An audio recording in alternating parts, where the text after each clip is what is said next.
Živijo, dober dan, lep pozdrav, dobrodošli. Hvala, da ste z mano na tej epizodi podcasta Umetnost lenarjenja, v kateri se mi je pridružila profesor dr. Onja Grad. Onja Grad je doktorica psihologije, redna profesorica na področju klinične psihologije, je tudi ustanoviteljica Klica v duševni stiski, to je telefon, o katerem bova tudi nekaj več govorila, in dolgoletna vodja centra Posvet, se pravi, to je Center za psihološko svetovanje, ki deluje v okviru Slovenskega združenja za preprečevanje samomora. No, prav s tem se je v resnici v svoji dolgoletni in zelo uspešni karieri dr. Onja Grad največ ukvarjala v obliki psihoterapije in tudi v raznih raziskovalnih modulih, in sicer z samomorom in z žalovanjem in obravnavo žalujočih. Težke tematike, ampak izjemno relevantne, zelo pomembne, in o tem sva se tudi večinski del tega podcasta pogovarjala, odgovorila pa tudi na nekaj izjemno relevantnih vprašanj, ki mislim, da je prav, da se jih vsak sam od nas tudi vpraša in se na ta način tudi izobrazi. In sicer, kako prepoznati pri neki osebi v hudi stiski, da se morda pripravlja na najhujše in kaj lahko v tem primeru storimo mi. Povezave najdeš vse relevantne spodaj pod opisom epizode. Govorila sva o Centru za duševno zdravje, govorila sva, kam lahko pokličeš, če si oseba v stiski. Se pravi, jaz želim, da ta najin pogovor, ki bo vas mogoče tudi pretresel, ker mene je, odpre tudi neke možnosti, se pravi, izobražuje o možnostih, ki jih imajo morda osebe v stiski, tudi če to niste vi, pa morda nek prijatelj, družinski član, kam lahko pokličeš, kam se lahko obrneš, da ne bomo vsi samo govorili, čakalne dobe v zdravstvu so dolge, lahko dobiš pomoč, če jo nujno potrebuješ. Urgentna ambulanta psihiatrične klinike je tudi vedno odprta. V glavnem, dajmo se izobraziti, kako poskrbeti zase in za druge. Ozaveščanje je super, na tem področju smo v Sloveniji naredili že ogromno, važna pa je tudi kurativa in preventiva. Se pravi, ko enkrat rabiš pomoč, kje jo lahko tudi dobiš. Današnja oddaja je sicer nastala v sodelovanju z Mestno občino Ljubljana. Zelo se zahvaljujem, da so me povabili v ta pomemben projekt, ki so ga poimenovali Tudi junaki in junakinje poiščejo pomoč. Kot boste slišali v pogovoru, junaki predvsem v našem evropskem okolju, moški, redko pristopijo in izrazijo stisko duševno. To je še vedno nekako žal stigmatizirano in se zdi, da mi moramo biti močni in mi moramo biti frajerji in mi moramo biti mačoti. Tudi junaki in junakinje poiščejo pomoč, in MOL se skupaj z nevladnimi organizacijami prizadeva zelo k zmanjševanju stigme duševnega zdravja. Temu je tudi namenjen tale projekt v mesecu oktobru. Poleg mene so povabili tudi še 3 druge podcaste, kamor vas zelo lepo vabim, in sicer na podcast Vse je v redu Vide Igličar, podcast Lovim ravnotežje Nine Gaspari in pa podcast Brstologija Kaje Strniša. Tudi tam najdete epizode z rdečo nitjo duševnega zdravja, ki bodo objavljene zdaj v mesecu oktobru. Hvala vam, da ste z mano. Vesel sem in hvaležen vaše pozornosti. Upam, da boste odnesli od pogovora čim več, in držim pesti, da boste vedno lahko imeli moč in znanje, da pomagate sebi ali svojim bližnjim v kakršnikoli stiski, ki jo pač to življenje vrže pred nas. Lepo se imejte in uživajte v pogovoru. Kako začeti, da rečem, recimo, tematike, ki sem zelo hvaležen, da ste prišli z mano, da se jih dotakneva, so relativno težke, pa da recimo ne bom skočil direktno v največje jedro. Bi mogoče začel s tem citatom, ki sem prebral v enem vašem intervjuju, in sicer: stiske v življenju pridejo, ne moremo se jim izogniti, lahko pa se učimo soočanja z njimi. In se mi zdi zelo lepa misel, ki sem jo največ v drugih različicah že slišal pa probal upoštevati. Pa se mi zdi tako lepo vodilo za življenje. In mogoče kot začetek tega pogovora poveva kaj o taki odpornosti in kako jo graditi. Ja, to je bistvo psihoterapije, ne? Psihoterapija ni nekaj, kjer strokovnjak ve, pacient pa ne ve, ne? Ampak je ravno obratno, ne? v resnici je pacient strokovnjak zase, ne? Se veliko bolj pozna v detajle skozi vse življenjsko obdobje. Terapevt pa pride, ima neko znanje, no, to je res, ne, pa izkušnje, ampak v resnici odkriva, ne, šele pacienta in preko tega odkrivanja, tega prepoznavanja ali pa spraševanja ali pa poslušanja o njem, dobiva informacije. Pacient pa lahko seveda sliši sebe, pa svoje misli, način, kako odgovarja, ne, kaj ga vznemiri. In zato sta to enakopravna partnerja, ne. To ne more biti nikakršen hierarhičen odnos, ne, tako kot je bil včasih, a veste. Zato tudi nimamo, tako kot je imel Freud, ne, saj so še vedno psihoanalitiki, ki imajo kavče in tako naprej, ne, seveda, ampak večinoma pa gre za to, da imamo, vsaj v tej stroki, kjer jaz delam celo življenje, imamo pacienta za enakopravnega partnerja v raziskovanju njegove duševnosti, recimo, no, tako. Duševnosti, a ne, saj to je v bistvu nekaj, kar imam jaz velikokrat, ko predavam tudi o, ne vem, čuječnosti, notranjemu miru, dam en cel slajd, v bistvu je ta stavek, duševno zdravje je več kot odsotnost bolezni. To, kot ste rekli, a ne, ti lahko si brez neke diagnoze, da rečem shizofrenija, psihoza, depresija in nisi duševno zdrav. Če v bistvu Svetovna zdravstvena organizacija ima celo definicijo, a ne, kaj vse mora duševno zdrav človek početi in se mi zdi to važno, ja. Sicer uporabljate vi besedo pacient, verjetno tako iz prakse. No, ali pa ste lahko uporabljam klient. Ne, no, recimo, bi lahko, ne. Ja, ker, ja. Pacient je tisti, ki trpi, ne. No, tako lahko, ja rečeva. In moji ljudje, s katerimi se ukvarjam, večinoma trpijo. Saj, ko pridejo prvič, no. Se pravi, vi se že od v bistvu nekako začetka svoje poti ukvarjate z žalovanjem, ali je to bilo potem? Ne, to pa ne. Celo življenje se praktično ukvarjam, strokovno se ukvarjam bolj ali manj posredno s samomorom, ne. S tem se je začelo že na fakulteti. Mene je spremljala sreča v tem smislu, da sem srečevala ljudi, ki so bili pripravljeni deliti znanje, ne, kar je strašno pomembna stvar, ne. Mislite mentorje med študijem, ali kako? Ja, ne vem, tako, recimo, zelo sem občudovala, nisem nič ga poznala, profesor Milčinskega, kar zdajšnja mladina marsikdaj niti ne ve, mislim, recimo študentom medicine ali pa zdravnikom predavam, ne vejo. Milčinski, zadnjič sem spet testirala pri enem podiplomskem, vejo za Franeta Milčinskega, Ježka, ne vejo pa za velika človeka, ne, Janeza Milčinskega, sodnega medicinca in Leva Milčinskega, to je bil pa psihiater, ki je začel suicidologijo, ne, če najprej upeljeva ta pojem, ne. On je začel znanost o samomoru na Slovenskem, tako. Upeljal register in tako, no. In meni je bil strašno všeč, ker je bil tak miren gospod, zelo premišljen, zelo moder.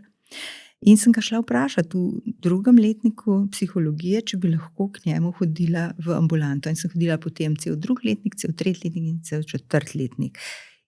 Vsak enkrat na teden, ko je imel popoldne ambulanto, in se blazno naučila v tistem času, ker je on sprejemal v bistvu popolnoma neselektivno ljudi, ogromno, bil je zelo znan, ne, v tem okolju in je veliko ljudi prihajali k njemu in je bilo zelo zanimiva ambulanta, no. In potem je bil seveda mentor za Prešernovo, pa mentor za diplomsko, pa mentor za doktorat, pa tako, ne. Eno iz drugem, ne. Ja.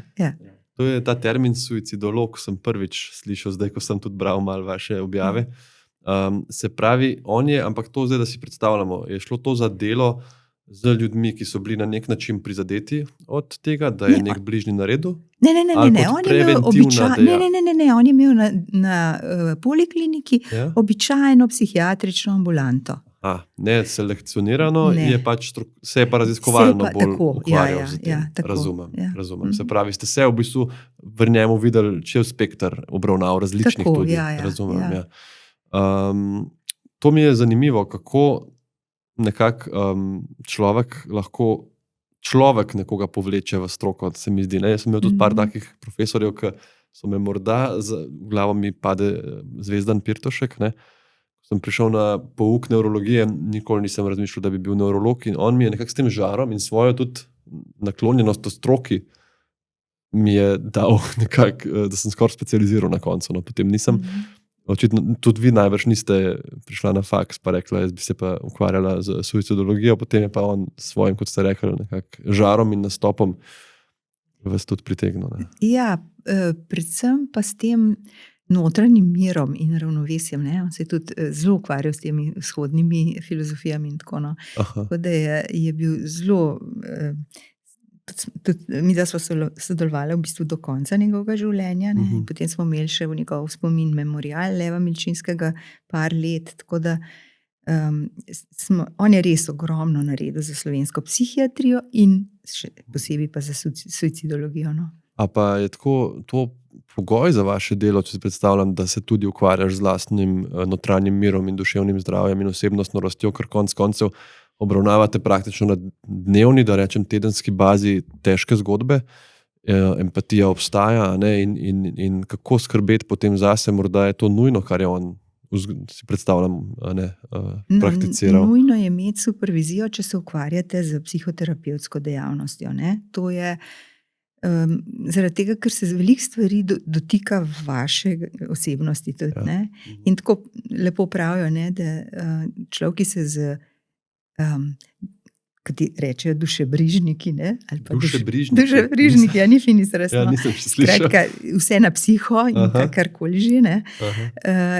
Vsi ti ljudje morajo imeti nekako njihova osebnost, njihov skalpel, ali kako ne rečemo. Ne? Se pravi, s svojo osebnostjo tudi ti ne samo razumeš človeka, ampak tudi odgovarjaš v skladu s tem, kakšne imaš izkušnje, kakšen imaš svoj stil, kako razumeš lahko kakšne ljudi. Ne? In zato je potreben seveda imeti tudi eno izobraževanje posebno, ne? in sprotno supervizijo. Nekateri naredijo pa tudi svojo analizo. Ne? Zdaj to v našem času še ni bilo nujno, zdaj pa marsikdo to že dela. Ne? Kaj pa je to svoja analiza? Ja, pač da greš tudi skozi neke psihoterapevtske, sam skozi neke psihoterapevtske obravnave. Ne? Razumem. Ja. Zapravi, zdaj, kar se tiče samomora v naši državi,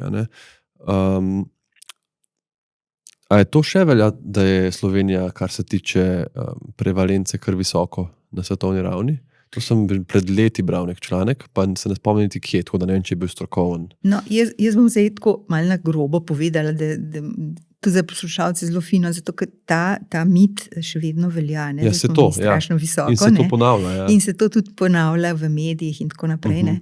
Ja, ko sem jaz začela, ne, to so recimo konc 70-ih let, začetek 80-ih, takrat je dejansko leta 85 recimo je imela Slovenija na leto, recimo če absolutno številko rečem, 720 samomorov. Ne? Zdaj jih ima pa 300, pa neki. Kar pomeni, da se je stvar prepolovila v 40 letih, ali malo več. Ne? Takrat smo bili res zelo visoko, nikoli nismo bili prvi, no, mi smo vedno tam okrog 30 koeficient, zdaj pa koeficient padel že 2-krat pod 20, kar je koeficient samomora, to je koliko samomora na leto na 100.000 prebivalcev, ne? Ja, da se lahko primerja. Ja, med državami. Ja, ker recimo Indija ga ima 100.000, ampak to nič ne pomeni, ne, ga nima toliko veliko kot mi, recimo, ki smo ga imeli. Ker nas je 2 milijona. Ja, no, seveda, je relativna številka pač. Zdaj je to sigurno tudi posledica tega, ne, da se ogromno ljudi s tem ukvarja, da je veliko preventive, da se na to je zelo smo pozorni. Ne. Ker veliko stvari se bova prišla najbrž tudi do tega, kaj vse je pri nas. Ne, to sem vas hotel najprej vprašati, zdaj mogoče o preventivi. Kaj se na tem področju dela, pa kaj lahko, zdaj na eno stran me zanima vaše delo inštitucij tudi, pa mogoče kaj lahko vsak od nas prispeva, če lahko na nek način. Ne? Ja, seveda, zelo lahko. Mislim, lahko. Težko je to delo, ampak vsak od nas pa bi moral biti toliko osveščen, da bi vedel, kdaj reagirati. No, če opazi neke znake. Ne? Sej, to je tisto, ne, da pri samomoru gre za tak skupek enih vzrokov, tudi, recimo, če se človek celo življenje s tem ukvarja, nikoli ne more biti siguren, kaj se bo zgodilo z nekim človekom. In tudi ne more razumeti samomora, ko se zgodi. Ne. To je ta tragika. Marsikdaj so seveda neki statistični opozorilni znaki, so neki rizični faktorji, seveda so. Ne. In to skupek tega nam pomaga. Ampak vendarle, ne, ko človek doživi kakšen samomor svojega pacienta ali pa kakšnega bližnjih, ne, doživi tudi to, kako včasih je nemočen. Ne. In jaz se seveda toliko let zdaj ukvarjam z svojci, torej tistimi, ki preživijo nek samomor svojega bližnjega, vidim, kako se lahko v vsaki družini praktično, če se skupaj stkejo te različni maligni faktori, ne, se lahko to zgodi. Tako da govoriti o tem, ja, če bi pa vi takole naredili, bi bilo pa drugače, je hud pritisk na te svojce, ki marsikdaj so naredili vse, kar so znali, pa ni bilo dovolj. Ne. Zagotovo že itak razmišljajo, veliko časa namenijo temu, kaj sem zgrešil, kaj bi mogel videti. Ne. Si predstavljam, kako bi lahko. In se to je redko, kdaj produktivno za nazaj. Ja, temu se skoraj pri samomoru ne moremo izogniti, ne, ker v nasprotju, zdaj ravno pripravljam spet eno predanje, ne, in spet ta citat je zelo fajn. Ne. To, kar je smrt zaradi raka pri onkologih, je samomor pri recimo ljudeh, ki se ukvarjamo, recimo psihiatrih, psihologih. Ne.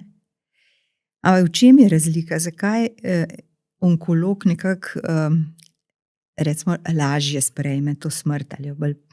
Prvič zaradi tega, ker jo pričakuje lahko, glede na statistiko. In drugič, to je pa še bolj bistven faktor, pri raku se strokovnjak in pacient skupaj borita proti bolezni.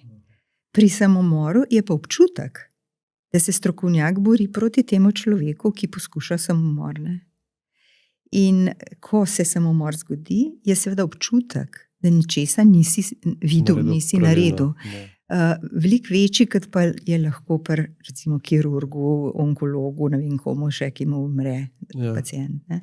Rekli ste, da se ukvarjate veliko z svojci ljudi, ki so naredili, pa obenem tudi z zdravniki. Se pravi, tudi imate objave, sem videl, na temo obravnave zdravnikov in psihologov, ki izgubijo paciente, kar lahko si predstavljam vodi celo do spremembe kariere pri komu. Ja, absolutno. To je ena relativno nova veda, ne, ki v Ameriki seveda je bolj razvita. Amerika je tako 20 let pred nami ponovadi v teh stvareh. Ne. In o tem govoriti je zelo težko. Ko naredi pacient samomor, zelo pogosto se zgodi v teh rizičnih okoljih, kot so recimo psihiatrična bolnica, ne, kjer so pač veliko bolj rizični pacienti. Ampak enkrat ga je treba spustiti domov na vikend. Seveda, ne. Ja. In delamo na tem, da bi čim prej ga spustili na vikend in čim bolj ga opremili. Ne. Ampak seveda se zgodi na vikendu, recimo. Ali pa se zgodi tudi v bolnici. Ne. Ali pa se zgodi po odpustu. In to so stvari, ali pa v terapiji, ne. To pa recimo ekstrahospitalni, ne. To se pravi v enih obravnavah, ko imajo ljudje dolga leta nekoga v terapiji, pa se tudi zgodi. Pa to so zelo hude travme. Ne. To je huda travma, seveda najhujša je za bližnje. Ampak tako, kot ste rekel, ne, za tiste ljudi, ki so se s tem človekom ukvarjali, za zdravnika recimo splošnega, ki ga je poznal recimo 20 let, človeka. Za recimo psihologa, ki ga je imel v terapiji, mogoče tudi 5 let že. Ne? Ja. Za tistega, recimo, če je to študent, učitelja, profesorja, ki mu je recimo dal negativno oceno. Veste, to so zelo hudi pritiski. Kaj so tudi hude stvari, če človek samomor doživi kot nekdo, ki slučajno gre mimo nebotičnika, pa nekdo skoči dol. Ne? Ali pa ki najde truplo na rožniku, ne vem kje, no, v gozdu nekje. Tako da to so zelo travmatske situacije. Ne? Pa je to potem pristop psihoterapevtka, čisto me zanima, zelo specifičen. Je dobro, da imate neke specifične znanje, napram nekomu, ki rabi, ne vem, ki ima traumatske izkušnje zaradi vojne ali pa ki ima traumatsko izkušnjo zaradi napada bližnjega. Je to zelo različno ali gre za nek skupen stresni odziv, ki se tudi regulira na podoben način potem? Ja, to ste me zdaj malo stisko spravo, zato ker jaz nimam izkušenj z drugimi travmami. Veste, tako da bi vam lahko zelo sigurno rekla. Načelno so travme. Mogoče pri samomoru je edina ta specifika, da človek se čuti nekako vpletenega kot svojc. Je skoraj nemogoče, da ne bi bil. Zdaj, ena stvar so poslovilna pisma, ki so lahko vse mogoče sporočajo. Od tega, da odpuščajo, do tega, da kaznujejo, do tega, da so jezni ljudje in so to zelo hude stvari. Potem so lahko, teh poslovilnih pisem je približno 1/3 ljudi napiše poslovilno pismo, kar ni veliko, v resnici. Vse po svoje si želijo svojci, da bi dobili neko sporočilo, neko razlago. Ker v resnici en del tega ukvarjanja z njimi je tudi iskanje razlage. Kako si razložiti nekaj tako groznega, da je tvoj otrok napravil samomor. Pa recimo si bil celo doma, ali pa celo si ta zadnji z njim govoril, ali pa nekako tako. To so zelo, zelo hude stvari in jih je težko razumeti, preboleti in narediti nek smiseln zaključek, da lahko naprej živimo. Mogoče bi se vrnil zdaj na to, kar ste omenili, neke kazalnike, maligne faktorje. Ste rekli, ni nekaj jasnega odgovora, nikoli ne moreš reči ja, ne. Ampak recimo, da ima nekdo prijatelja, znanca v stiski, kaj so tiste bolj rdeče luči, ki se prižigajo, da vendarle je lahko tudi ogrožen? Jaz bi rekla, prva stvar, ki jo vsak lahko vidi, je sprememba vedenja. Vedenja, pogovarjanja in socialnega angažiranja. To je recimo prva stvar, ki jo vidimo. Nek umik ali kako? Ja, lahko je umik, lahko je umik tak čist fizičen, da pač ne pride več v družbo, lahko je pa tišina. Človek je prej normalno govoril, bil čist pogovorljiv, se umakne. In ko ga vprašamo, kaj je, na prvo žogo večinoma ne bo odgovoril, ali pa bo nič, pusti. Pa so pa lahko tudi kakšni namigi na to, recimo tudi to zanemarjanje zunanjega videza. Recimo človek, ki je bil prej v službo, prihajal čist lepo urejen, normalno urejen, naenkrat začne prihajati z mastnimi lasmi, madeži po obleki, zanemarjen. Zdaj, seveda so lahko vzroki tudi kje drugje, ne moramo vedeti, kaj je, ampak vedno pomaga, da vprašamo, pa da se ne pustimo odpoditi. Zdaj, seveda je pa treba vedeti potem postopek naprej, ker ko vprašamo, se moramo zavedati, da lahko človek res odgovori, ja, pa res razmišljamo o tem, kaj pol naprej naredimo. Pa se naprej še pogovarjamo o vzrokih, o zakaj težave, da se ne prestrašimo tega, in takoj rečemo, da je namerno, to pa res ne. Kar nam pride prva, misel na glavo, ali pa se to pa res neumno slej, kakšen lep življenje imaš, ali pa kaj zvem mladostniku, ki je recimo prva velika ljubezen propadla, da mu rečemo, podaj nekaj, si čisto mlad, boš še veš, koliko jih boš še imel. To nič ne pomaga. Pomaga to, da razumemo trenutno stisko, ki je za njega največja. Čeprav se za nas mogoče ne zdi taka huda. In da ne damo nase tega pogleda. Tako, ja. No in recimo potem tukaj deva to kar razplest naslednji korak, ki recimo to reče, nas blazno šokira in se mogoče tudi mi počutimo nemočni. Kam bi potem takega človeka usmeril? Ja, zdaj, ta prva stvar seveda pride na misel splošen, torej družinski zdravnik, osebni zdravnik, ki poznate. Mislim, upajmo, da ga pozna, tisti, ki imajo zdaj težave z zdravniki, zagotovo ga ne moramo. Včasih je bilo tako, da si imel družinskega zdravnika, ti, tvoj oče, brat, vsi skupnega. Ja, in je poznal družino, je poznal situacijo in tako naprej. In mu je tudi ta pacient zaupal, to je tisto. To je cilj. In mora biti konstantnost. No, dobro, recimo, da ima tazga zdravnika, potem tja pošljemo. Če ga pa nima, lahko ga pa pošljemo direktno k psihiatru, zdaj to pa ljudje takoj reče, se nisem nor. Ja, razumem, to je običajna reakcija. Ne? No, pol pa zahteva malo več prepričevanja, te bom spremil, če hočeš. Ne? To so pa dežurni psihiatrične ambulante, ne? Ki obstajajo na več koncih po Sloveniji, v zdravstvenih domovih, pa tako ne. Zdaj v Ljubljani imamo na polikliniki, v drugih mestih imamo te centre za duševno zdravje, kjer so psihiatri, ne? In je to dostopno, no, tako. Mogoče ravno tle omenim, ker sva na to temo prišla, Mestna občina Ljubljana, ki je tudi prijazno naročila ta pogovor, mi je javila, da se odpira nov center za duševno zdravje ZD Ljubljana, ravno zdaj, 8.10.2024, trg MDB, ki je najbrž Mladinske delavske brigade, si predstavljam. Bivši Kinovič. Aha, no, najbrž. V glavnem centri, ja, to sem hotel jih tudi ločeno omeniti, to so kot neke v bistvu multidisciplinarne ustanove, a ne? Kjer je, kakor razumem, zdravstveni delavci, psihologi, socialni delavci, tudi na prehrani. In še zdaj pa ne vem, ali lahko človek pride kar sam. Lahko kar sam pride. Mislim, da lahko kar sam pride. Jaz bom zdaj pač, ker sem dinozaver in sem dolga leta že v tem poslu, moram reči, da to je vse že bilo. To so bili zdravstveni domovi po celi Sloveniji, ki so imeli zelo dobro opremljeno tudi to duševno zdravje. Ne? In recimo na naši polikliniki v Ljubljani, v času profesor Menčinskega in še potem recimo 10 let po njegovi smrti, je tak center deloval, kjer so bili več psihiatrov, več psihologov, več socialnih delavcev, ki so imeli vsak nekako svoje področje. In to je bilo super, ne? Potem se je to razformiralo, ljudje so šli v privatne vode in zdaj se to spet na novo postavlja, kar je dobro, no, se misli. Super, ja. Ker tudi to more biti nekako, kot sva rekla, ne, ob taki stiski preprosto priti do nekoga. To se mi zdi važno, ne, da ni, da je tja poklič, pa da je šifro napotnice v obrazec, pa da se tam dobil po pošti. Se pravi, da nekdo res ve, ok, stiska, res huda ambulanta in lahko stopim not in rečem, jaz nisem v redu.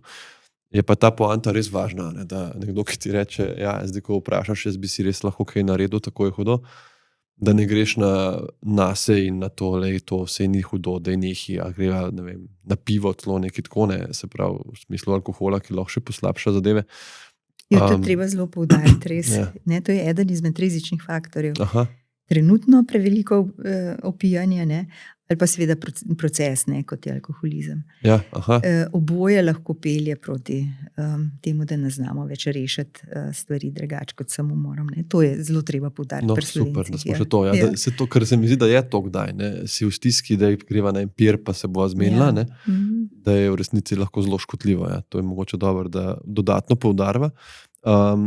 Jaz sem tudi zelo rad... Mogoče, če smem samo povedati, ne, takrat, ko sem jaz začenjala, ne, jaz sem pravzaprav začela tako, da sem slučajno prišla iz spet ena srečna okoliščina, veste, ker življenje je polno teh okoliščin, ne, da sem bila v enem centru za preprečevanje samomora v Los Angelesu 3 mesece na Fulbrightovi štipendiji, kjer je bil svetober, ali kako bi človek rekel, svetovne suicidologije.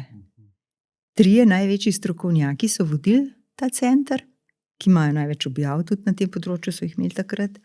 In tam sem se naučila ogromno stvari, ki sem jih potem lahko tukaj prinesla, ko sem prišla nazaj. In ena teh je bila recimo telefon. Takrat, to je bila že Jugoslavija, ne?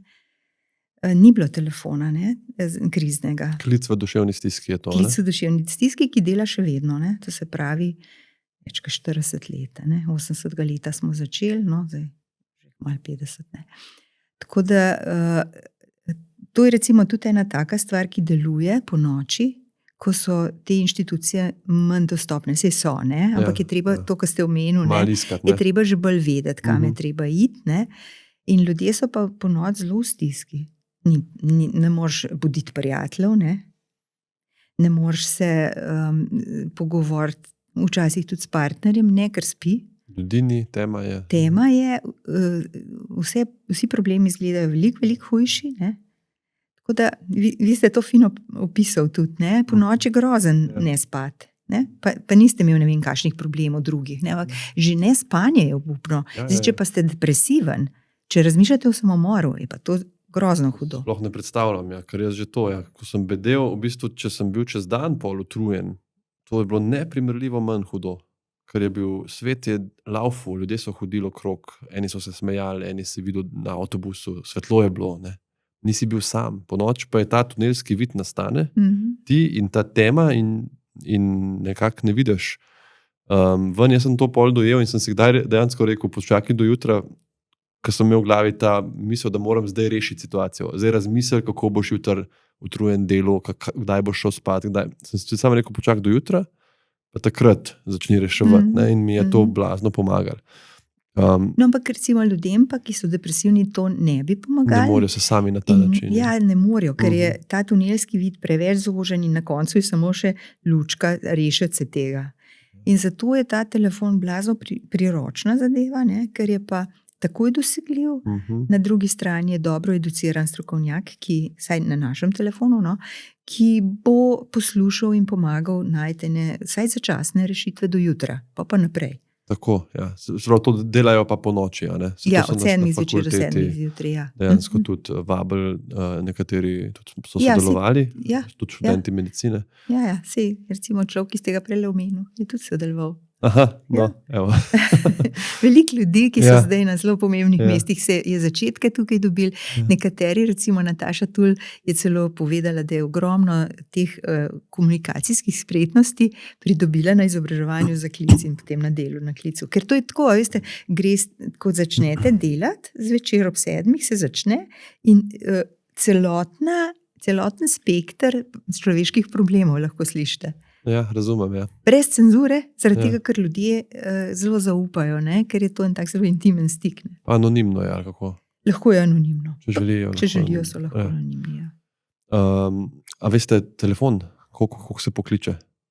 A na pamet? Ja, jaz bom dal to v opis epizode, tako da ni problema. Sem tako sem mislil, če veste na pamet.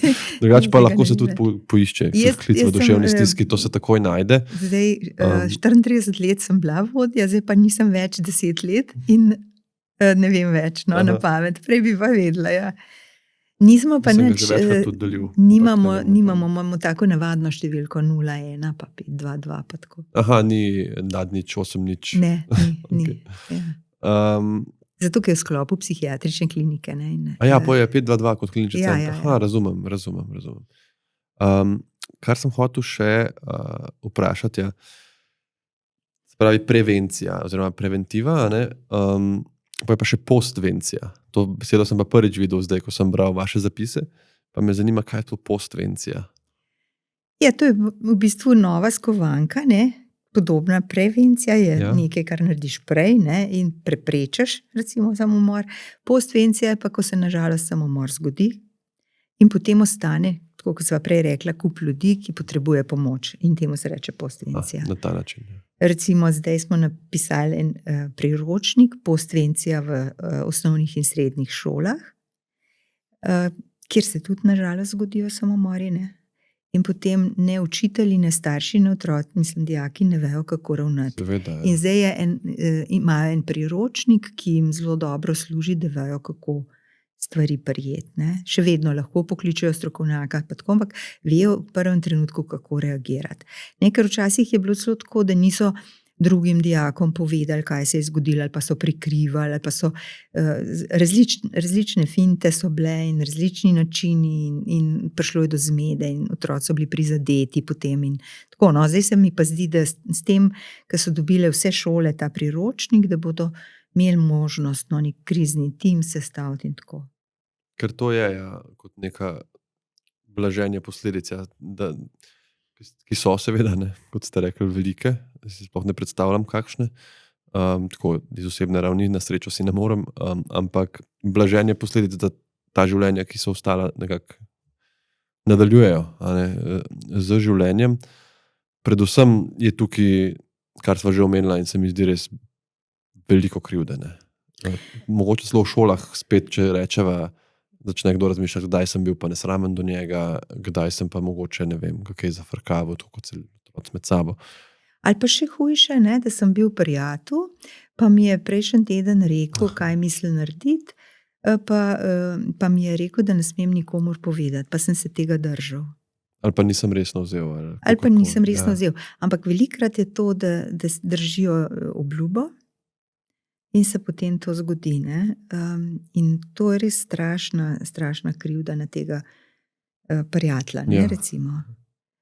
Tako da krivda je en občutek, jih je pa še ogromno in skoraj vsi so zelo neprijetni. Ne? Recimo, opisujejo ljudje od tega seveda šoka in žalosti in joka in tega, kar pričakujemo, do jeze, tudi na vse mogoče ljudi, do sramu, ker je to stigmatizirano dejanje, ne, še vedno, kljub vsemu. Veste, to je skozi zgodovino.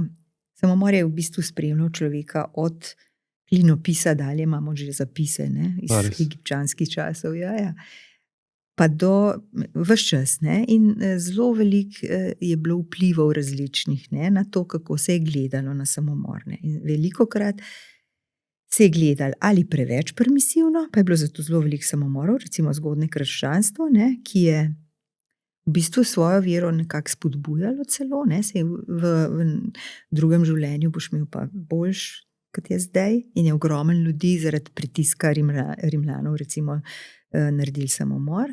In potem je Toledski koncil, leta ne vem, katerega 800 neki, ne 1800, ampak 800, je določil, da je to greh. In da se tega ne sme delati in da bojo stvari sankcionirane. In kako so bile sankcionirane? Seveda niso mogli sankcionirati tega človeka, če je bil mrtev, lahko so njegovo truplo iznakazili, ne, kar so delali, grozovite stvari, od tega, da so natikali na kole, pa razčetverili, pa ne vem kaj, do tega, kar je pa tudi grozen, da so svojce kaznovali ali pa jih razdedinili in vzeli premoženje, zato da bi egzemplarično drugim ljudem sporočali, ne delajte tega, ne. Kar kaže seveda na to, da ni bilo upoštevano, da gre tukaj za stisko, da ne gre za neko, ne vem, žlehtnobo ali ne vem kaj, ampak da gre za stisko ali celo bolezen. Midva še nisva nič omenila, no? Ampak v nekaterih ekstremnih knjigah, ne, tudi recimo v Kaplanu, ki je Biblija, ne, psihiatrov, je noter napisano, da je celo čez 90% samomorov povzročenih za neko boleznijo. Ne. Zdaj, definicija bolezni je pa, se veste, zelo gibljiva. Ne. Sem sodi vse sorte, tudi alkoholizem in vse mogoče stvari. Ne. Tako da jaz se s tem sigurno ne bi strinjala, no, ampak velikrat pa je bolezen, tudi duševna bolezen, eden izmed vzrokov, ne, seveda. Predvsem depresija ali pa bipolarna motnja, ne. Tudi ta depresija in take motnje se mi zdi, da so še vedno še kar stigmatizirane. Seveda, ko enkrat človek pride v obravnavo, je lažje, ampak te prvi koraki, ko se umika, so velikokrat strani okolja spodbude bolj v smislu, lej, se ni tako hudo, pa glej, kad nisi, ne vem, nisi v Siriji, ne, lej, pa imaš denar, pa imaš hrano, pa veš, da je dober. Ali pa imaš otroke, moraš za njih. Poporodna tudi depresija, se mi zdi, da je velikokrat to, da je njih kako je lep in zdrav. Krivdo vzbujamo, ne, temu človeku. Da se sploh tako počuti. In tukaj je težava, ne, ker ko enkrat v obravnavi, se mi zdi, da če je v obravnavi nekako redno pri psihologu, psihiatru, vi najbrž vseeno, smo rekli, ne more biti 100%, ampak prej prepoznate, če gre v smer slabšanja tega stanja, ne. Ker vsekakor velika večina, hvala Bogu, depresivnih ljudi ne gre v to smer. No, seveda, hvala Bogu. Raven problem samomora je tudi v tem, da je redek dogodek. Ne? In ga zato tudi ne prepoznamo marsikdaj. Ne? Hvala Bogu, da je redek dogodek, ampak zaradi tega nimamo toliko oprijemljivih možnosti, kako ga prepoznati. Ne? Ampak mogoče, če se vrnem nazaj na žalovanje, ne, mogoče lahko tukaj še poveva, da obstaja še ta posvet, kjer jaz delam, no, kjer pa se seveda tudi ukvarjamo, ne sicer na tem nivoju s samomorilnimi osebami, ne, ker pač nimamo možnosti jih zaščititi, nimamo možnosti predpisovanja zdravil, ne, ker posvet je kot se pravi Center za psihološko svetovanje. In svetovanje, ne terapija. Svetovanje pomeni bolj nekako, da smo ob človeku, ki mu pomagamo, ga spremljamo, mu lahko ob tem stojimo ob strani, ne pa ga zdravimo. Ne? Recimo, če rabi zdravila, če rabi psihiatra, mora iti tja. Ne? Ampak to pa se mi zdi, da smo dobro naučeni, kdaj je treba poslati k psihiatru. Ja. To je pa še ena stvar, ki ste prej rekli, pa se mi tudi zdi tako za neko naslovnico, ker je to relevantno. Kakšen odnos ima človek, ko rečeš, da bi mu svetoval psihiatra? Kako je to negativno sprejeto še vedno? Mi imamo veliko krat koga, ki pride s kakšno tako nečist definirano napotno diagnozo, ponavadi piše sum na kronično boreliozo, nekaj, kar ima take simptome, ki lahko grejo zraven. Če prebereš na internetu, piše, lahko imate utrujenost, motne koncentracije, glavobol. Potem tak človek pride, te protitelesa neki so plus, minus, in to zanesljiv test, ni imel sploh klopa, pa govori, da ga vse boli, pa da nima volje, pa da se mu vrti, pa da ne more več brati, pa včasih je rad bral. In na neki točki ti rečeš, to ni za antibiotik, morda pa bi še psihiatra. In večinoma je to zelo točno tak odziv, a mislite, da sem nor. Ne? Kot da tja grejo samo tisti, ki halucinirajo, pa z noži okrog laufajo. In kolikor se dela na destigmatizaciji, to se mi zdi, da... Sama veste, tako kot ste rekel, ko prvi ta... stik navežeš. Kako ne rečem, ta neprijeten eho, odmev, presežemo. Ko pride prvič do psihiatra ali pa do psihologa in ima dobro izkušnjo. Zdaj, seveda, te bogi psihiatri so strašno obremenjeni. In to je res grozen. In potem seveda ni tacga efekta, kot je bil včasih, ki so imeli malo več časa. Recimo zato tako radi hodijo ljudje na posvet, ker je tukaj pa 1 ura in je možnost res pogovora. Ker v 10 minutah takih kompleksnih, kompliciranih stvari, to je res stresno. Absolutno. Tudi za zdravnika. Pa mi smo v stiski. Tako, če prepoznaš enega takega na naši urgenci, kjer pa zvoni in kriči in vse, in v resnici niti nimaš znanja, da bi naredil nek 20-minuten dober pogovor, ki bo naredil razliko. Tako da nekako jaz si potem jemljem kot glavni cilj, da prepričam tega človeka, da potrebuje pač pogovor. Se mi zdi, da je zato tudi tak negativen odziv, ker človek, če mu ti predlagaš psihiatričen obravnavo, misli, da ne jemlješ njegovih stvari kot resnih. On ti pove glavobol, vrtoglavec, bolečina v mišicah. Ja, kada so somatske bolečine hujše, kot pa psihične. Ja, ampak tudi kot da to ne more, depresija lahko povzroča spremembe v možganih, ki recimo motijo koncentracijo, spanec, lahko naredijo vrtoglavico. On misli, da jaz mislim, da si je on to zmislil, zato ga pošiljam. Ne pa, da jaz mislim, da je bolezen, ki jo psihiater zna bolje zdraviti, vzrok teh zadev. In to je važno sporočilo, da tudi misli so fizične, to je neurotransmiter, akcijski potencial, elektrika in kemija in so ravno tako lahko povzročijo blazne spremembe na telesu, sive lase, tudi če kdo rab dokaz, tako čist direkten. No in kar se pa tiče posveta, se pravi, do vas pa lahko kako pridejo tisti, ki bi potrebovali? Naročijo se in... Se pa ukvarjate pretežno samo z žalovanjem? Ne, to se samo jaz. Aha, večina kolegov se pa ukvarja z vsemi stvarmi. Tudi jaz se ukvarjam z družinsko terapijo, ker sem kvalificirana družinska terapeutka. Ampak to se ukvarjam v glavnem z angleško govorečimi, torej tujejezičnimi ljudmi, ker drugi kolegi se pa ukvarjajo z vsem mogočim, z identitetno krizo mladostnikov, zdaj imamo tudi mladostnike, z problemi v zakonu, z depresijo, ki ni, maligna taka, da rabi psihiatra, z problemi z otroki, ki jih imajo, odraslimi recimo in tako naprej.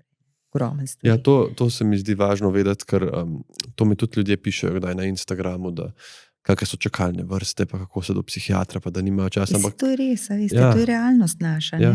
Pride do psihiatra je prava umetnost, ker jih je premalo, ker imajo grozne čakalne vrste. Ampak skozi to se je treba pač prebiti. Ampak urgenca je pa vedno na razpolago. Tako, to je važno. Takrat, kadar je nuja. Drugače se pa pač počaka in potem, ko prvič priješ na urgenco, vidiš, da se da pogovarjati in da je to v redu. Ja. Pa ste vi kdaj razmišljali, da bi bila zdravnica psihiatrinja, ali to ni bilo čisto, se mi je zdaj porajalo to vprašanje, če bi na medicinska fakulteta je bila med izborom študije takrat? Ja, seveda je bila, seveda, ne? Ampak jaz imam tako enih 8-9 ljudi, zdravnikov v svojem sorodstvu, no, in sem se malo izognila temu. Pa sem zelo zadovoljna. Je pa res, da sem imela srečo od tega, kot sem vam že prej rekla, do potem vseh mogočih situacij, ki so pripeljale do tega, da sem se jaz lahko razvijala. Recimo, kar je zelo pomembno, imela sem odlične predstojnike in odlične direktorje, z izjemo zadnjega, no, ampak drugače pa odlične, ki so podprli vsako mojo idejo, ki je bila včasih najbrž tudi za njih težka ali pa zoprna, ali pa bi raje videli, da nam mirne. To je tudi veliko vreden bilo, no, v življenju. To vas razumem, ker imeti tudi nekoga mogoče ni nujno, da je mentor ali pa nek izkušena oseba na tem področju, ki mu zaupaš in ki te podpre, je zelo fajn, neprecenljivo. Se mi za našo službo sploh, ki je toliko timska. Mislim, tako, ker mene recimo tudi večkrat kdo vpraša, če sem razmišljal o tem, ker me zanima to področje, ker sem napisal tudi knjigo o notranjem miru, ampak moram reči, da zelo cenim ljudi, ki se ukvarjajo s psihiatrijo, da jaz pa nikoli ne bi, v bistvu so mi bile tudi vaje ene najtežjih, no, od vseh. In kar je meni super pri infektologiji, je točno to, da nekdo pride in najdeš ti težavo in jo z antibiotikom pozdraviš in on gre in ga ne vidiš več. Ne. Ni pljučnica pa boljš, pa slabš, pa boljš, pa slabš. Pa tega nekako kot pri zdravljenju depresije, ne. Ko imaš izboljšanje in imaš poslabšanja in ne pozdraviš vsega dolgotrajno. Ja, no, veste, vidite, tukaj hvala Bogu, da smo različni, ne? Ja. Ampak recimo jaz sem najprej prvih 15 let delala na enoti za krizne intervencije. Sem bila tam v timu psihologinja. Ne? Potem sem pa dobila svojo ambulanto za žalujoče tam na kliniki, ne? In sem videla to razliko. Kaj pa je enota za krizne intervencije? Sem tako, da bova zdaj lahko...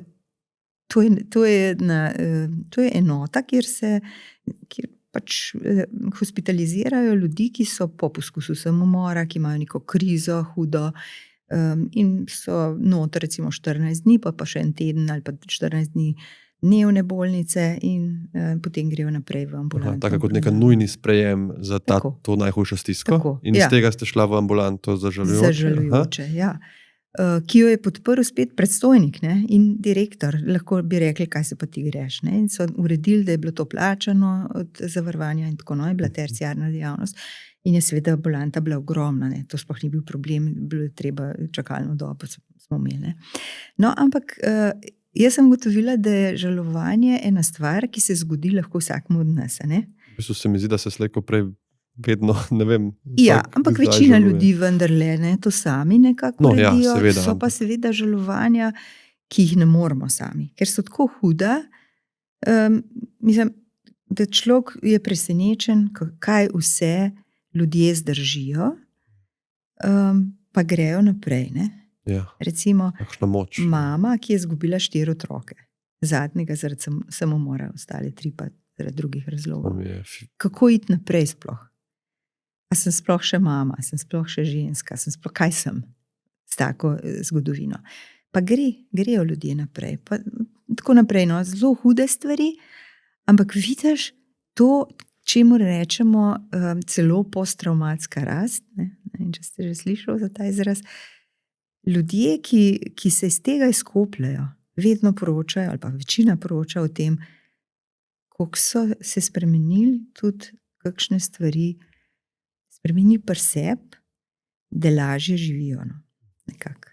Tako kot travma, kot šansa. Ne? Razumem.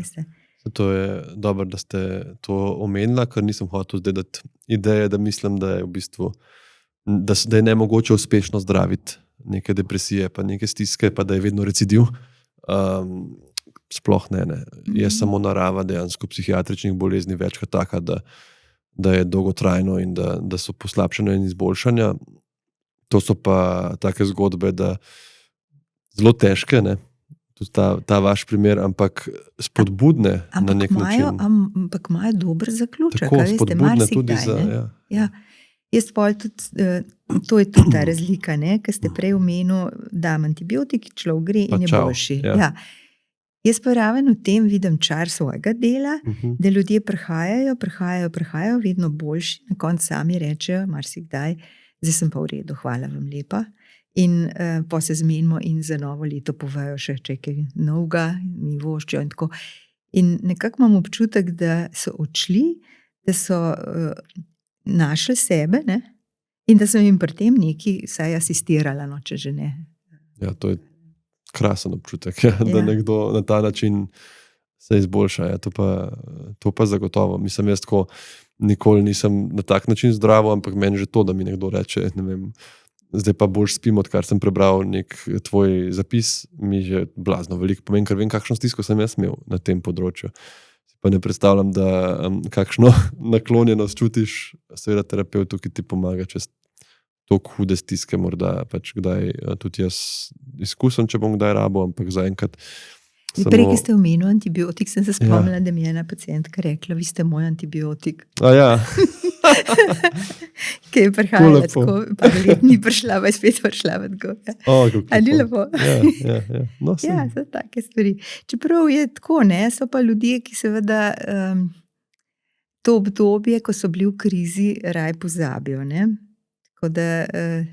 Ja, razumem, da rajš ne bi tudi z vami več stika, vas nikoli videli v trgovini, tako, če je možno, ne. Ja, pa te tudi lahko razumemo, verjetno, ne. Tako, seveda. Ja. Si mogoče ima človek še rajš to, kot pa tiste, ki čez cel avtobus kličejo, pa vpijejo, kako se imajo, ne. To je res. To je kar zanimivo. Se mi zdi, da tako ljudje, ki imajo ali neko tako razbremenjen pogled, postanejo, kot ste rekla, mogoče malo bolj dezinhibirani, pa se čez cel avtobus kaj zaderajo. Jaz sem imel pa enega, ki je bilo pa obratno, ne? Je bil pa en mlad fant, ki je bil pa toliko zaskrbljen zaradi enega tveganega spolnega stika in sva vzela še test na sifilis, to se zelo spomnim. In pa je on čakal v polni čakalnici 20 ljudi in jaz pridem ven in sem mu sam rekel, tako sem še res pazil, ne? Poslušajte, zdaj boste šel domov, pa se sliša po telefonu za tisti test, ki je še v delu. Ne? In on me gleda in čez celo tole čakalnico tako. In kdaj bova vedela, če je sifilis? Ampak je on rekel, ne vi, ali pa še sestra. Jaz sem čist pazil, ampak on se je tako, toliko mu je bilo vse en, kdo ga gleda, ne? Ker je sam ta skrb za njegovo zdravje šlo čez vse, ne? In tako, kot ste rekli tudi na avtobusu, kdaj, hvala, ker ste mi hemeroide pozdravili. Tako da, mene tudi ta humorna plat službe zelo gor drži, no? Da imaš, ker na srečo imamo mi tudi veliko dobrih zgodb, seveda ljudje umirajo zaradi sepse, zaradi pljučnice, ampak veliko teh dobrih zgodb, ki te kdo pol kje sreča, pa reče, veste, meni ste pa res hitro pomagal. In to, kar smo se pogovarjali, ne, skrb zase, tudi terapeuti, psihoterapija za terapeute, pogovor. Ja, to sem pa vam prinesla in tole, lejte. Hvala. Upam, da ne bom nikoli rabil.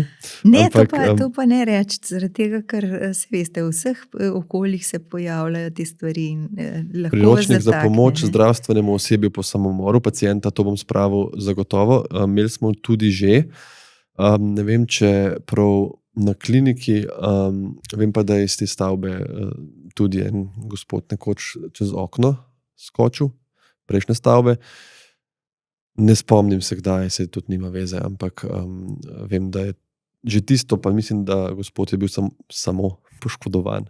Ni preminul, ampak že to nas je pretreslo vse. In tako so bila vprašanja, kaj nismo videli, katero okno je treba zakleniti, kaj nismo naredili, kaj bi mogli narediti z vseh strani, medicinske sestre, zdravniki.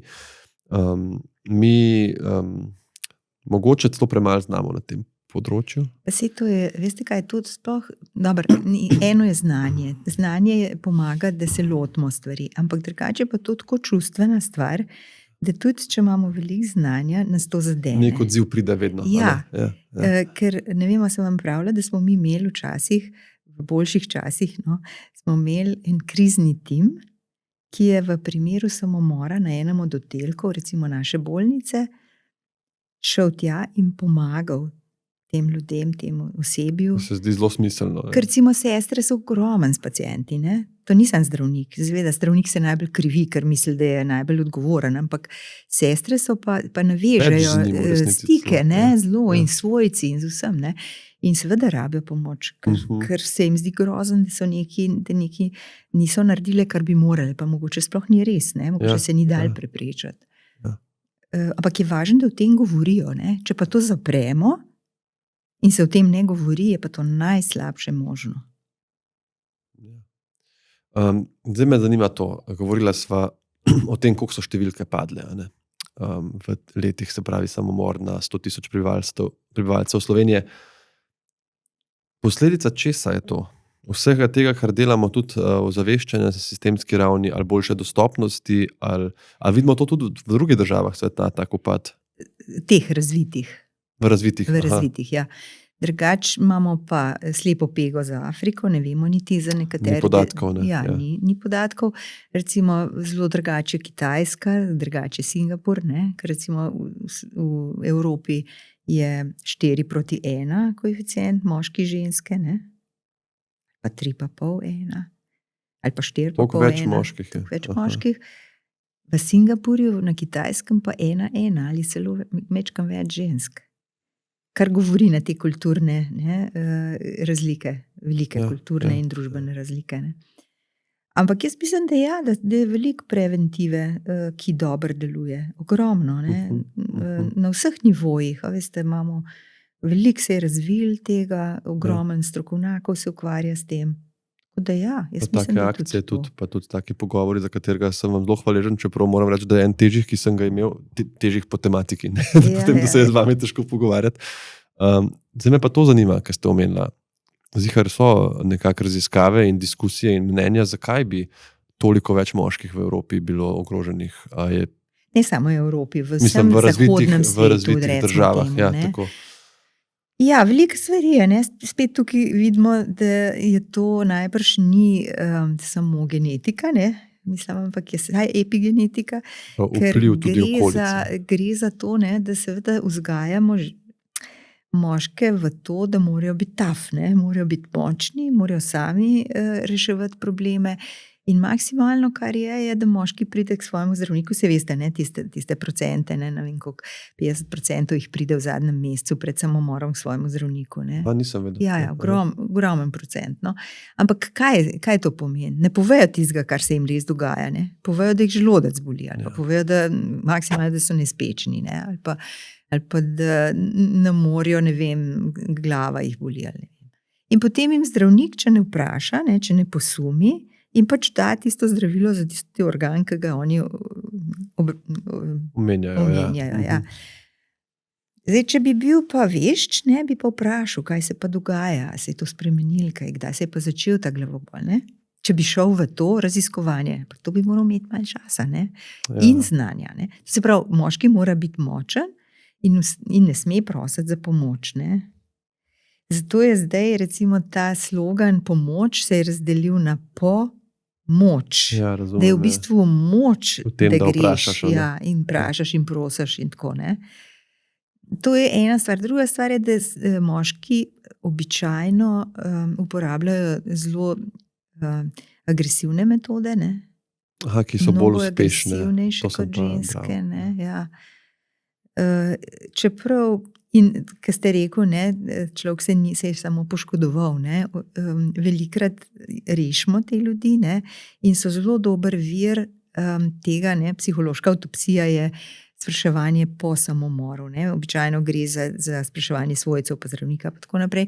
Če preživijo, Če pa preživijo, so pa super, ker to je bil resen poskus samomora, ne, ki je slučajno, recimo, jaz sem 2 doživela, ki sta 7. nadstropja skočila in sta preživela. Eden se je po eni cipresi dol, drug pa imel pa mehka tla. In sta oba preživela relativno brez hujših posledic in sta res dober vir tega, kaj se dogaja na koncu. Ne? Tako da te stvari so seveda zelo fine za študij potem, ne? Te ljudje so zelo dragoceni, če želijo sodelovati za naše znanje za naprej. Ja, za druge, pa tudi za sebe, ne? Da vejo, kdaj je alarm, ne? Kdaj pa moram nekaj narediti, ker sem že blizu temu. Alarm je pa načrt za samomor. to je alarm. Aha, ko greš prej pozabila povedati. Ko so govorili o rdečih lučeh. To se pa celo nekaj iz faksa spomnim. Se pravi, iz teh nekih odročnih misli, mogoče pa bi si nekoč nekaj naredil. Tako, greš v konkretizacijo. Kako ste dober, točno tako. To se pravi, da rečeš tega in tega datuma, ki je oče naredil samomor, recimo, ali pa ki imam obletnico poroke, pa me je žena pustila, ali pa ki imam rojsten dan, bom pa naredil samomor z tem in tem orodjem. In imaš orodje, in imaš kraj. Razumem, ja. To je pa tudi velika rdeča luč.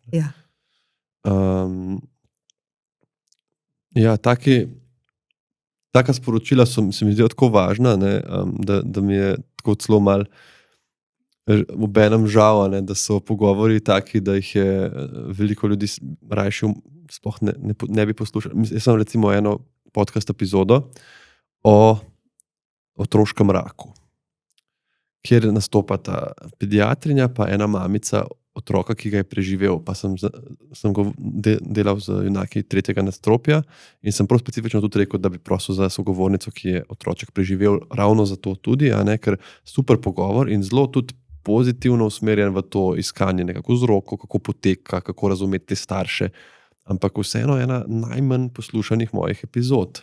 Tale najna bo tudi najbrž, ja. Mislim, tako se mi zdi, ampak čistko, nobenega ne obsojam, ker če bi jaz gledal podcaste, je najbrž otroški rak ena zadnjih stvari, prej bi to poslušal, kar se zdaj pogovarjava, ker se mi zdi pa tudi, nisem osebno čustveno upleten, nisem tega nikoli bil blizu nekomu, ki je naredil in se mi zdi dobro vedeti. Ampak ste imeli srečo v življenju do zdaj, saj ste še mlad. Tako se mi zdi, da v Sloveniji, veste, zanimiv fenomen je, ko gre človek delati nek seminar z neko skupino strokovnjakov, vse en kateri. In na prvem sestanku, ko so v skupini sedijo ljudje, pa vprašamo recimo, a ste imeli že kakšno izkušnjo s samomorom? Pa rečejo, točno tako, kot vi. Ne, pri nas pa ni bilo samomora, ne v družini, ne v okolici. Na koncu seminarja po 3 dneh skoraj vsi se spomnejo, da so imeli pa sošolca v gimnaziji, ki je naredil samomor, pa tisti stari stric je naredil samomor. Se spomnimo stvari, ki smo jih globoko potlačili. Najbrž odvisno tudi od tem, kako okolico definiraš. Ker vem, da v času študija mojega na medicinski fakulteti, pa mislim, da je bil. Ampak to spet, če je bil res, to zdaj ne vem točno, ali je samo bila ena nesreča huda, ampak mislim, da je bil in če je bil, so točno to naredili, kot ste rekli, nismo se nič kaj pogovarjali, ni pa bil moj letnik, to vem. Ampak en študent medicine. Tako da, odvisno kako gledaš okolico. Je to samo družinski član, a je to tudi širši? Pa koliko vas je prizadel, tole vas očitno ni nič prizadel. Sploh nisem vedel zares, če je.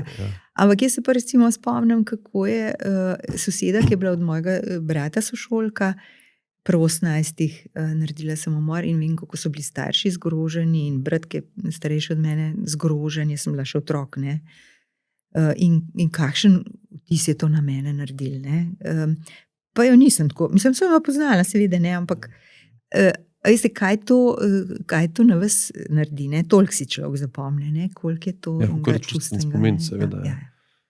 Seveda. Velikrat se mi zdi pomembno tudi poanta, da ljudi, ki skrbijo za ljudi, ki imajo duševno motnjo, hudo stisko, depresijo, tudi treba, ko pridejo recimo k zdravniku, v ambulanto, se usedejo, pridejo samo po nove recepte, po nova navodila, babica pa zdaj noče na stranišče, kako naj to tisto, da tudi oni rabijo potem vprašanje, kako ste pa vi. To se mi zdi zelo važno. Kako pa vi zmorete, ker oni velikrat se jim zdi celo neprimerno, da bi zdaj spraševali, ker tako je babica, brat, oče, hujši, bogi, jaz ne morem nase zdaj to, jaz pravzaprav nisem pomemben ta trenutek, tak odnos imajo. In tukaj se mi zdi tudi družinski zdravniki, vem, da v katedri zelo učijo, to sem si zapomnil, da ko pride ta človek in si sam reče, rabim recept, rabim to, rabim plenice, da rečeš, izvolite, ampak dajte mi zdaj še vi povedati, a ste v redu in kako, a bi vi rabili pogovor, ker to ni nalezljivo v mojem smislu, besede infektološke, ampak... Zdaj pedagoško, moja pedagoška žilca, vas moram popraviti. Namesto, a ste v redu, je veliko boljše vprašanje, kako ste. ki pušča veliko več prostora. Razumem. Ker a ste v redu že implicira, Ja ali da boš ne. še rekel, sej sem v redu. Naslednja Okej. stopnja je že, sej ste v redu. a ne? Ja. To je najbrž. Ja, ja. Se pravi, kako ste vi. Ja, Ne, kako je ste, zdaj babica, dvojite mi vse v njej. Pa to, kako zmorete, se to mora biti hudo. Tako, Recimo na ta to, način. da se malo bližje pridete. Ne? Ja. To je boljše, se strinjam. Ja. Ne, se to je zelo dolga vaja, veste, pa tudi jaz zgrešim velikrat. Ja, absolutno se strinjam. Tudi pri nas, kdaj, ko hitiš v ambulanti, probaš tako usmerjeno. Si rečeš, nekdo je prišel, ne vem, vidiš, da ima okužbo sečila, ampak tam enkrat je omenil, da ga je tudi v prsih stiskal, to je za nas vedno alarm. In pa rečeš, gospa, boste šla domov, ampak sej v prsih vas pa ne boli več, a ne? Tako da bo ja rekla, ne, pa čau, ne. Naredil sem pa svojo dužnost, ne. Ja, zdaj vidiš, da najbrž nima infarkta, ne, ker ne zgleda tako, veš pa, da če reče bolnik na urgenci prsna bolečina, to za sabo potegne veliko enih korakov. Jaz bi vas vprašal, takole, če bova počasi zaključevala še za kakšno knjižno priporočilo, to vedno rad vprašam, zase in za goste. Kaj sem si plonk cegel s sabo vzela, zato ker jaz sem že malo tako pozabljam stvari, ne, in si pišem, odkar sem upokojena, si pišem svoje knjige prebrane, ne. Tako, si napišem eno stran, oceno dam in tako. Ja, tako sistematično, zelo lepo. Tlele sem si nekaj označila, ne. Zato, ker sem rekla, vprašal me bo za knjigo, ker sem poslušala vaše podcaste in so zanimive tele knjige, ki jih dajejo ljudje. Ampak jaz nisem človek ene knjige, no, in zelo težko se odločim, tudi na nočni marci imam 3 knjige in glede na to, ja, kako sem razpoložena, tisto knjigo zgrabam, ne. No, in sem premišljala, a ne rečem Jalom, ki ga obožujem, imam zelo rada, to je, ne vem, če niste še nič bral, berite ga. To je en svetovno znani psihoterapevt, ki pa zna pisati knjige in romane tudi. Jalom se piše? Ja, Jalom. Gospod je star že 90 skoraj. Amerika. Ja, American Dream, to sem Irvin Jalom. Tak primek, ok, hvala. Blazno zanimive knjige ima, bi vam lahko jih 5 povedala, ki so mi super všeč. Avtor je še boljš, ker pol se lahko pogleda. Potem so mi všeč seveda eni avtori, ki sem recimo vse prebrala, tipa Philip Roth ali pa McEwan ali pa taki recimo. Ampak tle sem našla, sploh sem pozabila, da sem to prebrala, pa se mi zdi za najin pogovor tak lep zaključek mogoče, no. Tale Nora Ephron, poznate? To je, zdaj sicer ni popularno, no, židovska, mislim, izraelska pisateljica, mislim, mogoče pa ameriška, no, ampak je živela tudi v Izraelu. Blazno zabavna, mislim, super inteligentna in ima take knjige, da pokate od smeha, ampak res duhovite in res ključne stvari v življenju obravnava, ne, in tole recimo Moj vrat mi gre na živce je naslov. Ne, to je tipa Ivana Giles, pa a bo že enkrat tiho, ne, recimo. Ivano Giles vam priporočam za kakšen intervju, ta je res perfektna. No, jaz jo ne poznam osebno, ampak sem to iz njenih knjig. No, ona govori pač o staranju in o tem, kako, ne, tako ala v Slavenka Drakolič o nevidni ženski. Ne. No, to se vas ne tiče tako zelo, ampak ja, tale je pa dober zaključek, no. Smrt je ostrostrelec. Zadene ljudi, ki jih ljubiš, ljudi, ki jih imaš rad, ljudi, ki jih poznaš, vse povsod, pa vedno misliš, ti si lahko naslednji. Potem se izkaže, da nisi. Ampak spet lahko bi bil. In se mi zdi to, pravzaprav midva nisva nič o smrti govorila, ne? Ampak ves čas je lebdela v zraku. Ne? In v resnici je samomor ena oblika smrti, ne? In žalovanje, ki gre po smrti, ne? Ima lahko zelo, zelo različne oblike, tako kot smo ljudje. Ena kolegica je rekla, žalovanje je kot prstni odtis, vsak ima svojega. In zato so tudi variante, kaj rabimo v žalovanju, zelo različne. Ne? Zelo lepo, ja. Ena najlepših stvari, ki sem jih jaz prebral o smrti, je pa pesem Wisława Szymborska, Nobelova nagrajenka. Od vseh pesnikov in pesnic mislim, da mi je celo najbližje, bi celo lahko rekel, no. In ona ima eno pesem o smrti brez pretiravanja. Fantastična. Ne vem, cele na pamet, je pa notri tudi Kdor misli, da je smrt vsemogočna, je sam živ dokaz za to, da se moti. Ona piše na tak mal, ne ciničen, ampak tudi humoren, direkten način. In ta pesem cela je fantastična. No? Tako da ta misel se mi zdi tudi taka lepa. No, Helena Kodar je v tej svoji knjigi zdaj citira ravno njo. A res? In tudi o smrti, ja? Da pustimo, da preko pisanja pustimo edine sledove. Ona je res, mislim, njo pa jaz zelo priporočam in je ena od stalnih knjig na moji nočni omarci. Ja, ker ona je napisala relativno malo v svojem življenju, 350 pesmi. Ko so jo vprašali intervjuje, imela, zakaj tako malo, je rekla, ker imam doma koš za smeti. Tako da je res taka tudi duhovita. Rekla, dokler lahko mečem stran, pač pišem manj, oziroma pač vržem stran.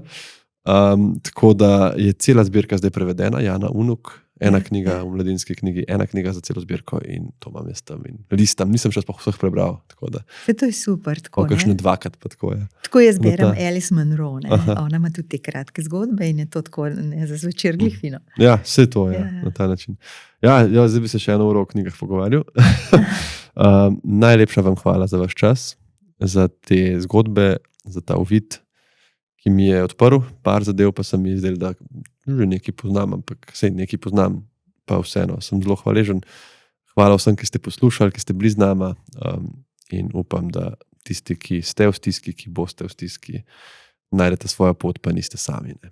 Tako da najlepša hvala še enkrat. Hvala tudi vam, tako kot vsi reče, bom tudi jaz rekla, prijetno je bilo govoriti z vami. No, lepo, bom si zapomnil.